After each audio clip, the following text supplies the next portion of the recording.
Aral mula sa valedictorian ng Harvard, minimalist na kaisipan ng mga natatanging tao.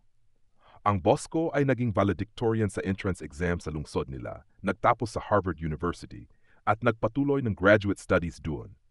Kung ikukumpara sa ibang mga leader, hindi siya pala kompetensya o pa-impress. May malinaw siyang lohikal na pag-iisip, hindi niya sinusuportahan ng overtime, kundi pinapahalagahan ang pagiging epektibo.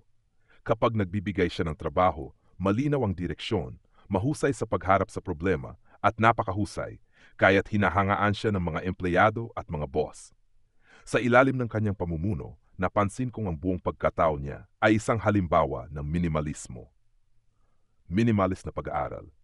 Hindi siya gumagamit ng mga fancy study tools o nagkukunwaring abala. Kapag kailangang mag-review, nakatutok siya sa mahahalagang bahagi, nagpa-practice gamit ang mga tanong sa nakaraang 10 taon at inaaral ang mga maling sagot. Hindi umaasa sa tutorial classes o online courses na sunod-sunod. Yung mga exam na pinaghihirapan ng iba ng taon-taon, isang take lang sa kanya, pasa agad.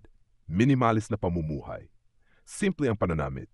Hindi humahabol sa mga branded na gamit. Basta komportable at akma. Malinis palagi ang workspace niya. At pagkatapos gamitin ang earphones o charger, ibinabalik sa tamang lugar. Mga walang silbi tulad ng instruction manual, lumang bag at iba pang kalat, agad tinatanggal. Hindi siya bumibili ng mga bagay na magpapadagdag ng trabaho. Para sa kanya, ang paggastos ay para gawing magaan ang buhay, hindi para pabigatin ito. Minimalist na damdamin. Kapag may problema, hindi siya nagrereklamo. Kahit harapin niya ang isang hindi patas na sitwasyon, kalmado siya. Palagi niyang paalala, huwag maging alipin ng emosyon. Ilaan ang enerhiya sa pagresolba ng problema, hindi sa pagsasayang ng sarili. Hanggang ngayon, humahanga pa rin ako sa disiplina niyang hindi nagpapahirap sa sarili. Minimalist na komunikahan napatalas ng lohika niya. Kapag nagsasalita, diretso agad sa punto. Organisado, 1, 2, 3, kaya mabilis maunawaan. Hindi siya paligoy-ligoy o mahilig sa mahabang paliwanag. Kaya madalas siyang ipadala sa negosasyon ng mga boss. Hindi rin siya tsismoso o mapanghusga. Para sa kanya, mas kaunting salita, mas payapang buhay. Minimalist na layunin. 1 o 2 importanteng goal lang ang tinutukan niya. Hinahati ito sa maliliit na hakbang. Kapag ginagawa na, hindi na ganun kahirap tulad ng inaakala. Kapag nakapili na siya ng goal, tinitiis niyang maglaan ng 1 to 2 oras bawat araw para mag-focus. Ang epekto ng long-term mindset niya, kamangha-mangha talaga. 6. Minimalist na enerhiya. Sa cellphone niya, ilan lang ang apps.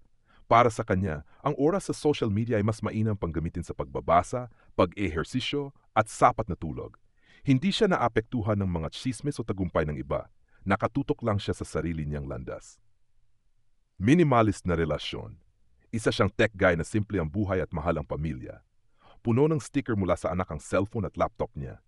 Hindi siya nagsasayang ng lakas sa walang kabuluhang pakikipag-usap, tinatanggihan ang di mahalagang imbitasyon, at tinatanggal ang mga ugnayang hindi naangkop sa kanya. Habang mas dumadami ang exposure ko sa mga taong kahanga-hanga, mas naiintindihan ko ang kahulugan ng kasabihang, less is more. Mas kaunti, mas makabuluhan. Naway matutunan din nating hanapin ang linaw at kapayapaan sa isang simpleng pamumuhay.